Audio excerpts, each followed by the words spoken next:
Yeah, on the interview with rock bottom Neal Morse and Roine Stolt, they represent Neal Morse and of course the Flower Kings and Transatlantic. The tour started a few days ago in Sweden, your home country. So how were the first two gigs in Stockholm and Malmö? So how were the reactions? Reactions were very good. I think both Stockholm and Malmö. The reactions within the band or the crew or the musicians is like putting together two bands. Yeah. Lots of equipment, lots of ideas. Almost like three bands. Very little time. That's kind of that's interesting. But I think, given the conditions, I think it worked out pretty well. Yeah, I think so. Really good audience in both Stockholm and Malmö. I had fun. Yeah, the audiences were great. The first show particularly, there was, the crew's getting to know all the gear. It's just tons of gear. It's just a lot of stuff. It's not like regular rock bands. In my band alone, there's 3 keyboard players. Yeah, 3 guitars. 3 guitars. It's bass pedals and bass and just a lot of stuff. Everybody sings. 6 vocals. So it's a lot of stuff to figure out, but we're getting better every time. Yeah. And the Flower Kings also 6 musicians. Now 5 nowadays. We used to be 6 for a year. Yeah. But we've gone back to the 5. Yeah. Simplifying a bit, thinning out the sound layers. Well, in fact, it's. I think there's lots of equipment, but I don't know. Maybe not too much, really. It works out, I think. The Flower Kings haven't released an album for about a period for 5 years until The Summer of No Evil was released. But before that, each year or nearly 1.5 years, a new album release was up to date. So what was the reason for this 5 years break? Well, probably we've been going since, first recordings 94 or 95, really, the first Flower Kings, proper Flower Kings album. And an album every year, and then we started touring. I would say, proper tours towards the end of the 90s, and then going every year, maybe 2 times a year, America, Europe, doing the same thing. And also the recording and the writing becomes a routine, and you can do it. Of course, we can do another album, but it comes to a point where we felt that maybe. We were there, but we weren't really into it. In spirit, we weren't really into it. So, just felt that we should do something else for a while. And for the fans, I suppose it's the big thing is like, the band is falling apart, and they're not friends anymore, and whatever, Yeah, maybe there's some harsh words said, but it's between friends and family. It happens all the time, So, I think it was absolutely. Looking back now, I think absolutely the right decision. Yeah. Because in the meantime, we've been playing all the time. And Jonas as car mechanic, I started a new band, our Agents of Mercy, and Tom has been doing work with other people and recording solo albums and stuff. So it's not that we stopped with music. It's just that the fans, they really want the band. Well, to be honest, it's rather that when we're together and we're making albums, people after a while start complaining, they're doing the same album again, or I'm a little bit tired of the Flower Kings, and then we stop, the Flower Kings stop. What happened, Is this the end? Is this the end? And I think it happens to any band. I think some bands should have they should have the wise sense to stop when it's not fun anymore. But the last tour was very good for the Flower Kings. Very good. Last year, and Then we got a new drummer again. Again, a drummer, and a wonderful guy, great player, and I would say the spirit within the band is really good. We've been playing since released the album in June, and then been playing as much as we can, and went to Japan, to Russia, to Israel for the first time, and playing Europe, and now coming back with Neal and his band playing Europe. So yeah, it's fun, really fun. We're going to record a new album as soon as we get home from this tour. Then you plan a new album? Yeah. But not a DVD or something like that? I don't know. We have recordings of the last tour, but that's, I don't know. We'll see. And Neal, you have released, or will release a new DVD set, I have read on the internet. Shortly after your US tour, so what can the fan expect? Where was it recorded and videotaped? It was recorded and videotaped in New York City in October. And, it's for the first time we made a Blu-ray available on the Radiant website, and it's also in 5.1, mixed in 5.1, which are things we never bothered to do before. So yeah, it's real nice, really good. That's very good. And when will it be released? In March? It is released. It is released. It's on sale tonight. Yeah, this is. Goodbye. Good idea. And thank you. You were on tour with Flying Colors. I saw you here at the Markthalle, and then short time after this tour, you were on tour. I got the video to prove it. Flying Colors. So how hard is the switch of the program, playing with Flying Colors and then your own material after such a short time? So wasn't a hard task to rehearse and go on tour again, or is it easy to switch for such a professional musician? Well, it was difficult because they were so close. In September, I think I only had 5 days home. Yeah, really. It was. I think I was preparing for the Momentum tour while on the Flying Colors tour, and so that was pretty challenging to kind of get your head around all that. But the band both bands are great and amazingly prepared. So all I have to do is make sure I have my part together, and I don't have to worry about anybody else because they're really together. And but this time, it's been plenty of time, and all I had to do was get this material back in my hands and in my head. And so I only rehearsed with myself personally like 2 days or a day and a half for this tour, and I was ready. So professional, that's great. And Mike Portnoy joins you nearly each album, I guess, and also you worked with Flo Everett, Flying Colors, of course. So is he a close friend, and how did it come, this relationship between you and Mike Portnoy? So what is the origin of this? Well, the first time we worked together was the Transatlantic Symphony album. Yeah. And we met in the lobby. We all met. No, I had met you before. I met you in Los Angeles. Prague Fest. Yeah. But I met Mike and Pete in the lobby of the studio. And it was, I think it was pretty brief too. It was like, "Hey, how you doing? I'm gonna get a cup of coffee and let's go make an album." Set up the drums, and 1 hour later we were rehearsing the first bits of All of the Above, I think. Yeah, All of the Above. And so that's how we met, and then we've just been working together and enjoying it ever since. Musically, personally, it just seems to work, and it's great. So Transatlantic is some kind of coincidence in its origin, so it was more some kind of coincidence. I think was it Mike's idea? I suppose, I don't know for sure, but I mean, Mike's a big fan of prog. Obviously, when he was playing with Dream Theater, it's kind of prog metal, but fan of prog and old school prog also. So fan of Spock's Beard and suggested to you. He contacted me. We should work together. It was really before email. Really popular because he actually he called me. He called you on the phone. Unheard of. And he wanted to do something with Jim Mattheos from Fate's Warning. And I think he'd been talking to him because they were friends, and he wanted to include me in it. It was the original thing. And that was, I think he probably contacted me first in 97, maybe 98.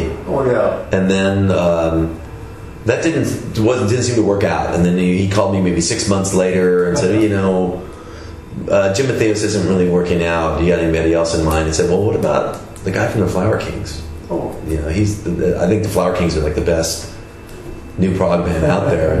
And I met the guy in LA, and he seemed to be all right. He seemed to be okay. And so I contacted Roine about being in it, and I think it was actually Mike who contacted. Oh, did Mike contact you? Yes. Okay, I think it is. There you go. Yeah. And then I know Mike contacted Pete because I didn't even know anything about Pete or any of that. That was totally Mike's doing. I found out later Mike got Pete in Transatlantic because Marillion was opening up for Dream Theater somewhere at some point, and during the sound check, Pete played something from Close to the Edge, and so it always stayed in Mike's mind, and so that's how Pete got involved. Yeah. And with the work in Transatlantic, do you transfer digital files as musical ideas, or do you rehearse and? It was cassette tapes, man. Record in a normal studio or so. First album, I think it was. Yeah, I think we sent cassettes. You sent me a cassette, and I sent you a cassette, and or maybe toasted a CD. Yeah, man, we might have been. We might have graduated before sending files, because at the time email was you couldn't send a file. No, it was all dial-up. You could send a picture. You could send text. Yeah, that was it. A photo would take hours to load. Yeah, of course. So we were sending CDs and then listening to songs, and then we met, and we haven't really decided what to record. We just met in the studio listening to a cassette, maybe. Mm-hmm. I think it was. We had a ghetto blaster listening to the cassettes. Yeah, and said, "Oh, that's a good theme. Let's start with that one." Mm-hmm. Yeah. Off we went. Yeah. Off we went so quickly that the next day, when they played the music back, I didn't know what was coming next. No. I recognized the first part, but then it was like, wow, I don't even remember playing that. It was crazy.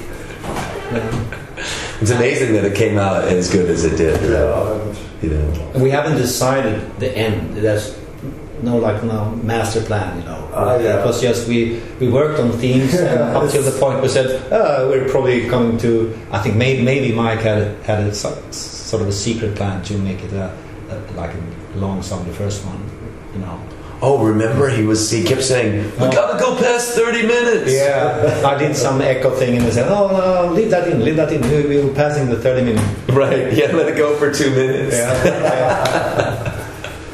But I guess there was a break, I guess 8 years or some kind like that, no Transatlantic, but now you rediscovered one another, so how did it come, this break with Transatlantic and now this rediscovery of yourself?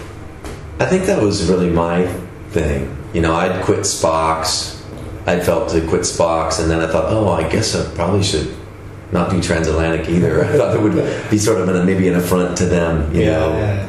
And it was already awkward as it was. And but then in about 2008, I think, or maybe 2009, somebody suggested to me that maybe I should write something for Transatlantic, and I don't know, I started thinking about it and praying about it, and I started to feel like maybe it would be a good thing. And I waited for quite a long time. I was just very careful about it. But after a while, I contacted the guys and said, "Hey, you want to make another record?" And then then we did the Whirlwind in 2010, I guess. 2009. Yes. Was it winter time? Maybe. Could have been January, February. I don't remember. Yeah. And it was kind of a relief, because just about every gig we did with the Flower Kings, there's always fans coming up to me, when's the next Transatlantic? That's like the in-joke with the Flower Kings. like in Spanish, Roine, when the next, do you think there will be a next Transatlantic? So it's very little disappointing to hear on your own concerts with the Flower Kings demands for the new Transatlantic album. Yeah, well, sort of. Not that they were disappointed to hear the Flower Kings, really, but they were disappointed that we stopped with Transatlantic, because they wanted another album. They wanted another epic, and they wanted to hear the songs live again, So it's and it was to me it was like, I think I kept on saying, yeah, well maybe, I don't know, maybe in a year we'll make another album. And then I think I came to the point where I said, no, there's not. I said to myself, probably there's not going to be another Transatlantic. So I kept saying to the fans, no, sorry, that's over, you know. But you have the two great albums, you know, you can listen to them. And then at that point, I think I got an email. Yeah, I think surprise. Yeah, I think he had said, Roine had said, wow, I'd finally given up on it. Yeah, you know? Me too. So that's probably what you should do. Give up. Surrender. Well, the funny thing with me was it was usually about Spock's. You know, every interview. When are you gonna get with Spock's? You know, one of my favorites was this Italian guy said, Neal, please don't send me to hell. But I must ask you this question. Don't send me to hell. I said, I don't have that kind of authority. And then I'm on the edge of my seat. What question is he going to ask me? And he's like, when will you get back together with Spock's beard? It was very funny. But people would ask me about Transatlantic too, and I was like, I don't know. I just wait for the right time. If it's the right time, it'll happen. And of course, it did happen. It was great. So, what do you prefer more? Doing your own stuff, your own musical ideas with the Flower Kings, or with your solo projects, or working in a band, for example, like Transatlantic, or in your case, like the Flying Colours? I don't know. What do you think is more interesting, your solo things or the group activities? It's all interesting, isn't it? I think so. I think it's like you're doing lots of stuff. I'm doing lots of stuff. Other bands too, you know, other projects, and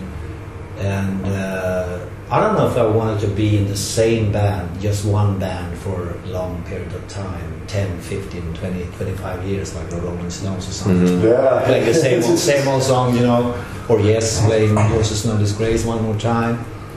I think it's interesting to work with different people and different shows and different challenges too. You know, different dynamics between the players. You know, and very interesting, and helps you to grow as a musician and as a person too. You know, and it's really cool to mix it up. I'm glad I get to, but I don't really calculate it. I just kind of, you know, pray and think about it and feel out for what the next thing should be and just do that, you know. Sometimes what I'm feeling doesn't always happen either, you know. It's like, I was kind of feeling like actually, to be honest, before I made the Momentum album, I was kind of feeling like we should do another Transatlantic like last January. But it just didn't happen. You know, Pete and Mike the schedules didn't coincide, and so then I was left like, well, I need to do something this month. And so then I felt like I should do the Momentum album, you know. So it changes, you know. You just got to kind of dance with what's happening, you know? I think that's the beauty of doing what we're doing. You don't know what's going to happen in 5 years, you know? No, not at all. Some people would find it very, very scary. Oh yes, because my son, for example. Your son, get your education. Right. Well, I think it's to me, because I've been living like this for so long. So to me, it's wonderful because I'm my own boss. I depend on Roine telling me what to do and when to do it, and to plan ahead to make sure there's bread on the table and everything. You know? So it worked up till now. So I think it's just great. I'm so grateful to be able to do what I do. Just stop for a minute and think about it. You know, this is just amazing. To be able to go around the world, meet all the people, be on stage playing with my friends. It's just I wouldn't. I mean, when I was in school, I could never imagine I would things like this. You know. And the last time we spoke 8 years ago, you said you want to do things for your own. You don't want to work for The Tension or Kaiba, because these are bands from other musicians. Your friend Kaiba Hans and The Tensions, especially the Tangent was a very great thing. So how is your relation to these projects today? Well, I haven't played with them for a long time, and I think I said at the time I stopped, I think I said with Kaiba, I said I'd rather be your friend than work with you. You know what I mean? Because it was just like a relation where I think I came to the point where I said, well, anyone can play. You don't want Roine to play. You want to control every note I'm playing. So you don't want me. There are guitarists that are far better than I am, you know, and you should probably work with them. So if I can contribute with something, okay, I'm ready to do it. I mean, I think you can have an idea, you can have a vision, and you can try to sort of present your vision to your friends, your musicians, friends, and but I think it comes to a point where you need to give them just a little bit of freedom, you know, to express themselves and put in their bits. Because that's what I try to do with the Flower Kings. I come up with ideas. Sometimes someone else has a different idea, and we talk about it and we change it. And if I feel really strong about it, then maybe I just go, sorry.